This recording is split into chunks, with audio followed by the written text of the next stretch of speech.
Hi అండి.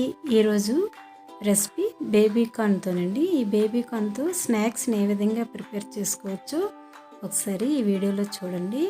ఈ baby corn స్నాక్స్ని టమాటా సాస్తో ఆనియన్స్తో ఇలాగ సర్వ్ చేస్తే చాలా టేస్టీగా బాగుంటుందండి.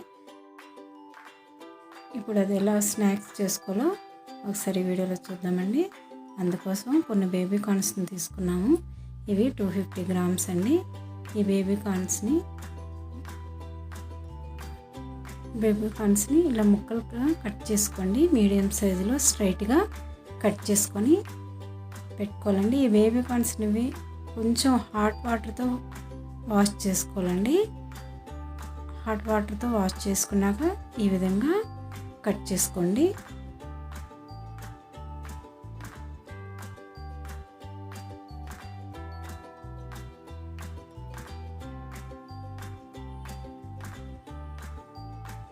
అన్ని బేబీ కార్న్స్ని ఈ విధంగా ముక్కలు కట్ చేసుకున్నాక ఈ ముక్కల్ని ఒక పక్కన పెట్టుకోండి.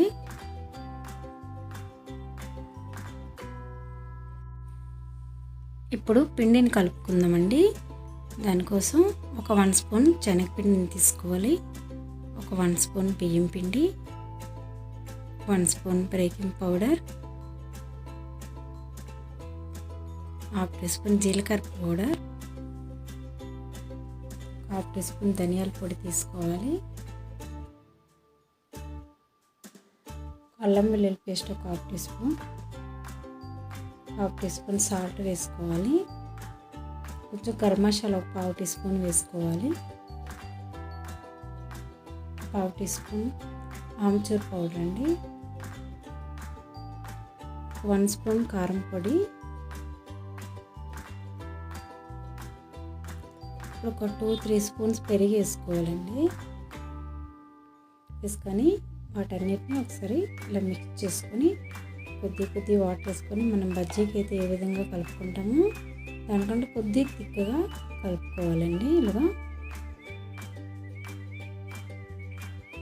ఇందులో ఫుడ్ కలర్ అనేది ఇది మీ చాయిస్, ఇష్టమైన వాళ్ళు వేసుకోవచ్చు కలర్ కోసం. ఫుడ్ కలర్ ఇష్టం లేని వాళ్ళు ఒక 1/2 టీ స్పూన్ పసుపు వేసుకోండి. వేసుకొని ఇలాగా మనం బజ్జీకి అయితే ఏ విధంగా ప్రిపేర్ చేసుకుంటాం ఆ విధంగా ప్రిపేర్ చేసుకొని అందులో మనం కట్ చేసి పెట్టుకున్నాం కదండి బేబీ కార్న్స్ ముక్కలన్నిటిని వేసుకొని ఒకసారి బాగా కలుపుకోవాలండి. ముక్కలకి ఆ గ్రేవీ పట్టేటట్టుగా కలుపుకోండి. ఇందులో 1/2 చెక్క నిమ్మరసం వేసుకోవాలి. వేసుకున్నాక ఒకసారి కలుపుకోండి.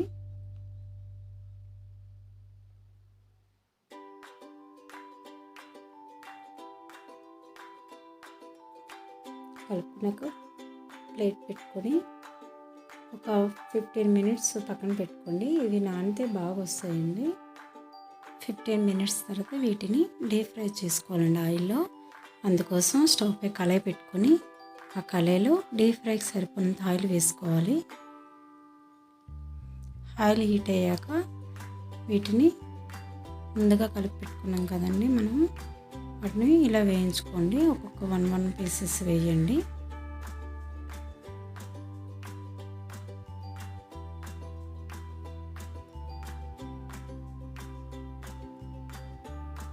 ఇలా ఆయిల్ వేసుకొని వేయించుకోవాలండి. గోల్డెన్ బ్రౌన్ కలర్ వచ్చేంత వరకు వేయించుకోండి.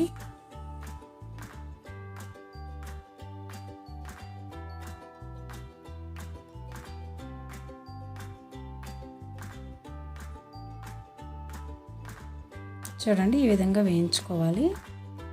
వేయించుకొని ఒక సర్వింగ్ ప్లేట్లోకి తీసుకొని పక్కన పెట్టుకోండి.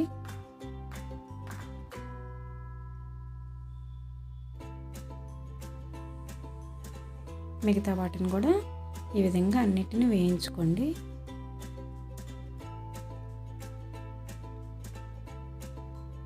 ఇలా అన్నీ వేయించుకున్నాక ఒక సర్వింగ్ ప్లేట్లో తీసుకున్నాక ఈ విధంగా ప్రిపేర్ అయ్యేవి. ఇప్పుడు వీటిని టమాటా సాస్తో ఆనియన్స్తో సర్వ్ చేస్తే టేస్ట్ బాగా ఉంటుందండి. పిల్లలు కూడా ఇష్టపడతారు.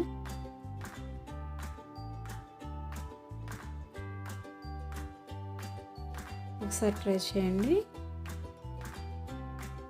Thank you.